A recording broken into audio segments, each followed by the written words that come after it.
రోజు రోజుకి గోల్డ్ రేట్లు పెరుగుతున్నాయి. తాకట్లో ఉన్న బంగారానికి వడ్డీలు పెరుగుతున్నాయని టెన్షన్ పడుతున్నారా? కొమ్మూరి గోల్డ్ వచ్చాక ఆ టెన్షనే పోయింది. కొమ్మూరి గోల్డ్. కర్ణాటకలో నాటకీయ పరిణామాల మధ్య డికే శివకుమార్ ముఖ్యమంత్రి అవుతున్నాడు. సిద్ధరామయ్య ముఖ్యమంత్రిగా రిజైన్ చేసేసాడు. సో ఇప్పుడు డికే శివకుమార్ ముఖ్యమంత్రి అవుతున్నాడు. ఇంకా ప్రమాణ స్వీకారం చేయలేదు. అంటే కర్ణాటక ఎన్నికలు జరిగి కరెక్ట్గా 3 years అయింది.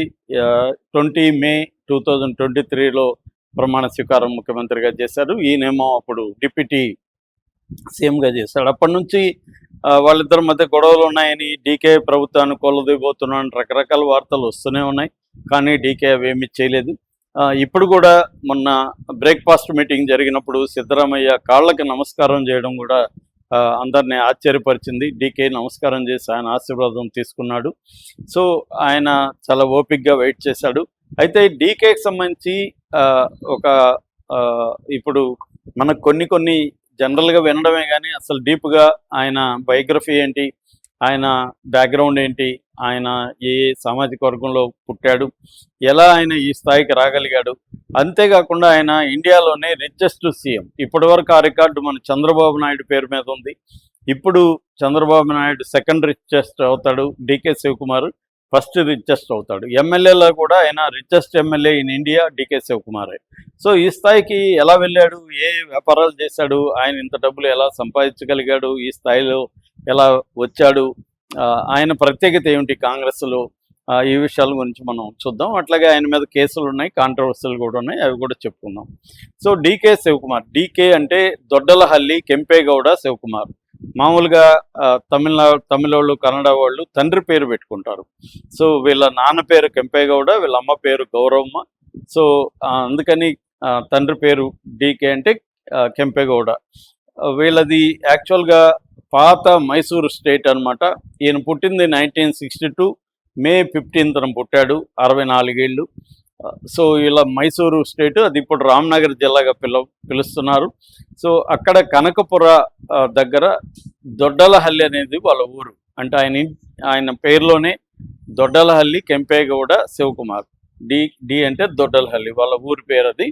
అక్కడ నుంచి ఆయన వాళ్ళది ఒక్కలిగ అనే ఒక సామాజిక వర్గం. ఈ ఒక్కలిగర్ అనేవాళ్ళు చారిత్రకంగా సైన్యంలో పనిచేశారు. అట్లాగే నాయంకర్స్ అంటారు. నాయంకర్స్ అంటే కొన్ని ప్రాంతాలకి వాళ్ళు ట్యాక్స్ కలెక్టర్లుగా ఇన్ఛార్జీలుగా ఉంటారు. ఆ నాయంకర్ నుంచే నాయుడు అనే పదం కూడా వచ్చిందని, ఈ కమ్మ చౌదరి నాయుడు వీళ్ళు కూడా నాయంకర్ సిస్టమ్ నుంచి వచ్చిందని తమిళ్లో కూడా ఇప్పటికి నాయకర్ అని కూడా అంటాడు. మన కమల్ హాసన్ సినిమా నాయకుడు కూడా నాయకర్ అక్కడి నుంచో వచ్చింది. ఈ నాయంకర్ సిస్టంలో ఒక్కలిగారు కూడా పనిచేశారని, వీళ్ళు రాష్ట్రకూటులు, గంగా ఇలాంటి డైనాసిటీస్ నుంచి ఉన్నారని, విజయనగర సామ్రాజ్యంలో కూడా వీళ్ళు ప్రముఖంగా ఉన్నారని అంటారు. వీళ్ళు బేసిక్గా అగ్రికల్చర్ కాస్ట్, కానీ ఓబీసీలో చేర్చారు వీళ్ళని.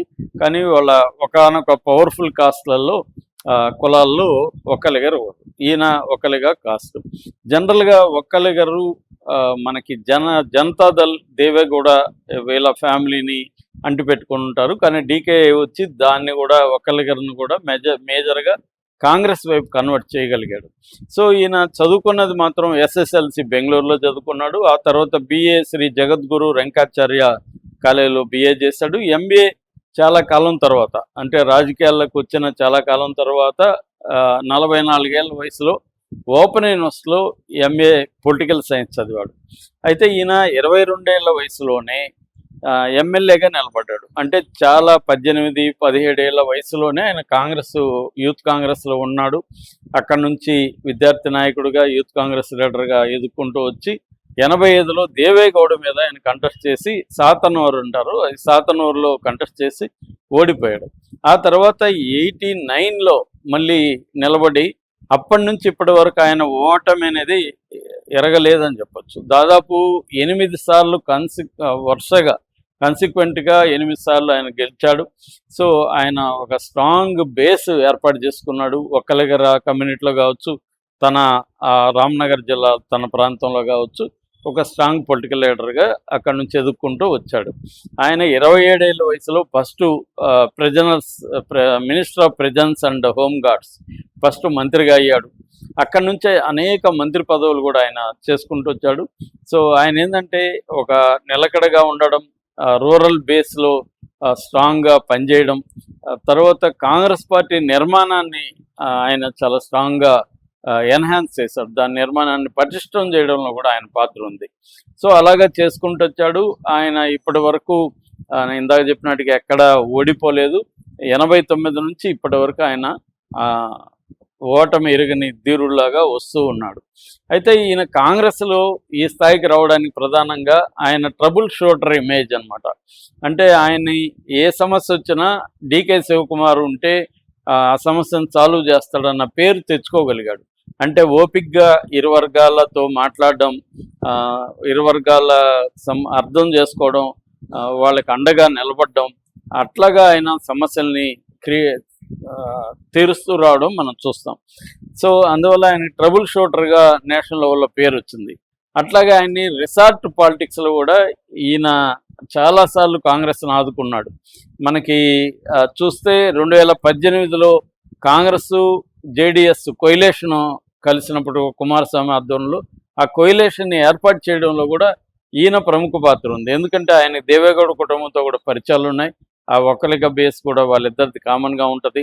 అక్కడి నుంచి ఆయన కొయిలేషన్ చేయడం చూస్తాము. అట్లాగే గుజరాత్లో కూడా 2017లో అహ్మద్ పటేల్ సంబంధించిన క్రైస్తవ్స్ వచ్చినప్పుడు కూడా ఈయన దాన్ని కూడా తీర్చాడు. అట్లాగే అనేక సార్లు ఎమ్మెల్యేలని, తనకే రిసార్ట్స్ ఉన్నాయి, ఆ రిసార్ట్స్లో పోయి పెట్టుకోవడం ఎమ్మెల్యేలని, అలాగా ఎమ్మెల్యేలు వేరే వాళ్ళు కొనకుండా వేరే వాళ్ళ పార్టీలో చేరకుండా చూసుకోవడంలో కూడా ఈయన అనేక సార్లు కాంగ్రెస్కి హెల్ప్ చేశారనమాట.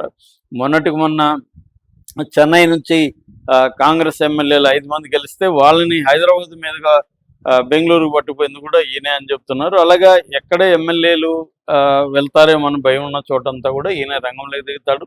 అట్లాగే ఈయన మొత్తం అనేక చోట్ల కాంగ్రెస్ పార్టీ సమస్యలు వచ్చినప్పుడు ఈయన దిగడం, వ్యూహకర్తగా కూడా పేరుంది. ఇక వ్యాపారాల విషయానికి వస్తే ఈయనకి చాలా కంపెనీలు ఉన్నాయి. కౌస్తుభా ప్రాజెక్ట్స్ ఉన్నాయి, వీక్రోస్ డెవలపర్స్ ఉంది, డివినిటీ స్పేసెస్ ఉంది, ఐకాన్ ప్రాజెక్ట్స్ ఉంది, డాలర్ సిటీ ప్రాజెక్ట్స్ ఉన్నాయి. తర్వాత ఈయన హాస్పిటాలిటీ రంగంలో కూడా అంటే హోటల్స్ ఉన్నాయి, ఐశ్వర్య బ్లాక్స్ అని ఉంది, గ్లోబల్ మాల్స్, మన లూలు మాల్స్లో కూడా ఈయనకి భాగం ఉంది, ఆదర్శి ఇన్ అని హోటల్ ఉంది. అట్లాగే ఇన్వెస్ట్మెంట్లు కూడా పెడుతున్నాడు. యూనియన్ బ్యాంక్ ఆఫ్ ఇండియాలో ఈయన ఇన్వెస్ట్మెంట్లు ఉన్నాయి, కాంపోజిట్ ఇన్వెస్ట్మెంట్స్ అనే సంస్థ ఉంది. తర్వాత జూనియర్ క్యాప్ ఫండ్ అనే ఒక ఈయనకి ఇన్వెస్ట్మెంట్ ఫండ్ కూడా ఉంది. ఇలాగా ఈయన real estate, infra, hospitality, investment, banking, ఇలాగా అనేక రంగాల్లో, ఎడ్యుకేషను అంటే కాలేజెస్ అవి కూడా ఉన్నాయి. ఇలాగ అనేక రంగాల్లో ఈయన డబ్బులు సంపాదించాడు. ఈ నేపథ్యంలో ఆయన 2004లో ఆయన ఆస్తి 7 కోట్లుగా చూపిస్తే అది 2018కి వచ్చేసరికి 840 కోట్లకి వెళ్ళిపోయింది. అప్పుడు ఈయన మీద చాలా తీవ్ర విమర్శలు కూడా వచ్చాయి. అయితే ఇప్పటికే ఆయన ఆస్తులు 1400 కోట్లుగా ఆయన ప్రకటించింది. మనకు తెలుసు, మామూలుగా రాజకీయ నాయకులు ప్రకటించారంటే అంతకు అనేక రెట్లు వాళ్ళకి ఆస్తులు ఉంటాయి. కానీ అఫిడేవిట్లో ప్రకటించే చాలా తక్కువ ప్రకటిస్తారని మన అందరికీ తెలుసు. 1000 కోట్లు రాజకీయ నాయకులకు ఉంటాయి. కానీ ప్రకటించింది మాత్రమే రిచెస్ట్ సీఎంగా చెప్పచ్చు అనమాట. ఇంకా అప్రకటిత ఆస్తులు ఎన్ని ఉన్నాయనేది ఎవరి గెస్ వాళ్ళు చేస్తున్నారు కానీ మనకు తెలీదు. కానీ ప్రకటించిన దాంట్లో కూడా ఆయన రిచెస్ట్ ఎమ్మెల్యే, రిచెస్ట్ ముఖ్యమంత్రి ఈ దేశంలో. ఇక ఆయన మీద కేసులు కూడా చాలా ఉన్నాయి. 2017లో ఆయన ఐటీ రైట్స్ జరిగాయి, దాదాపు 8-9 కోట్లు అప్పుడు పట్టుబడింది. అట్లాగే ఈడీ 2018 నుంచి 24 వరకు ఈడీ కేసులు పెట్టి PMLA prevention of money laundering act కింద ఆయన అరెస్ట్ కూడా చేశారు. అప్పుడు 2019 సెప్టెంబర్ 23న అరెస్ట్ చేసి తిహార్ జైల్లో 50 రోజులు ఉన్నాడు ఆయన. సో ఆ తర్వాత ఢిల్లీ కోర్టు బెయిల్ ఇచ్చింది. దాని తర్వాత సుప్రీంకోర్టు ఆ కేసు కూడా కొట్టేసింది. దాని తర్వాత సిబిఐది డిస్ప్రపోర్షనేట్ అసెట్ కేసులు ఉన్నాయి ఈయన మీద. దాదాపు ఆయన 75 కోట్లు ఆస్తులు అక్రమంగా కలిగి ఉన్నాడు. మన జగన్ మీద పెట్టిన కేసు లాంటిది అక్రమంగా కలిగి ఉన్నాడని ఆ కేసు మాత్రం ఇప్పటికి కూడా నడుస్తుంది. అయితే ఆయన జైలుకి వెళ్ళింది మాత్రం ఓన్లీ 50 రోజులు. ఇలాగా కేసులు కూడా ఆయన మీద ఇప్పటికి కూడా రన్ అవుతున్నాయి. ఇక పర్సనల్ విషయానికి వస్తే ఆయన ఉషా శివకుమార్, ఉషా అనే ఒక ఆమెని పెళ్లి చేసుకున్నాడు. ఆయనకి 3 పిల్లలు, 2 కూతుర్లు, 1 అబ్బాయి. వాళ్ళ పిల్లల పేర్లు కూడా ముగ్గురవి ఏతోనే స్టార్ట్ అవుతాయి. ఐశ్వర్య, AISW, ఐశ్వర్య పెద్ద పాప, రెండో పాప ఆభరణ, మూడో అబ్బాయి ఆకాష్. ఇంకోటి ఏంటంటే మనందరికీ తెలుసు, మన ఛానల్లో కూడా నేను కూడా చెప్పాను, cafe coffee day founder Siddhartha Gowda, ఆయన సిద్ధార్థ హెగ్డే ఆత్మహత్య చేసుకున్నాడు. అప్పుడు సంచలనంగా మారింది. ఆ సిద్ధార్థ హెగ్డే కొడుక్కి తన పెద్ద కూతుర్ని ఇచ్చి పెళ్లి చేశాడు ఈయన. సో అమర్త్య హెగ్డే అబ్బాయి పేరు, ఐశ్వర్య తను పెళ్లి చేసుకుంది. సో దానివల్ల సిద్ధార్థ హెగ్డే చనిపోయిన తర్వాత ఆ కుటుంబాన్ని అండగా నిలబడి వాళ్ళ అప్పుల్ని, క్రైసిస్ని తన దగ్గరుండి చూసుకొని ఆ కుటుంబం మళ్ళీ నిలబడే విధంగా సిద్ధార్థ హెగ్డే భార్య ఆమె కూడా రంగంలో దిగింది. ఆమెకు ఈయన గట్టిగా హెల్ప్ చేయడం ద్వారా మళ్ళీ కేఫ్ కాఫీ డే నిలబడడానికి కూడా డికే శివకుమార్ ప్రధాన కారణంగా చెప్తారు. ఇలాగా ఆయన ఒక బ్యాలెన్స్డ్, మెచ్యూరిటీ, అనుభవం, ప్రజల్లో విశేషమైన ఆదరణ, అట్లాగే రిచెస్ట్ సీఎంగా ఇలాగా అనేక రికార్డులు ఆయన సాధించాడు. ఇప్పుడు ఆయన ముఖ్యమంత్రిగా ఛార్జ్ తీసుకుంటున్నాడు.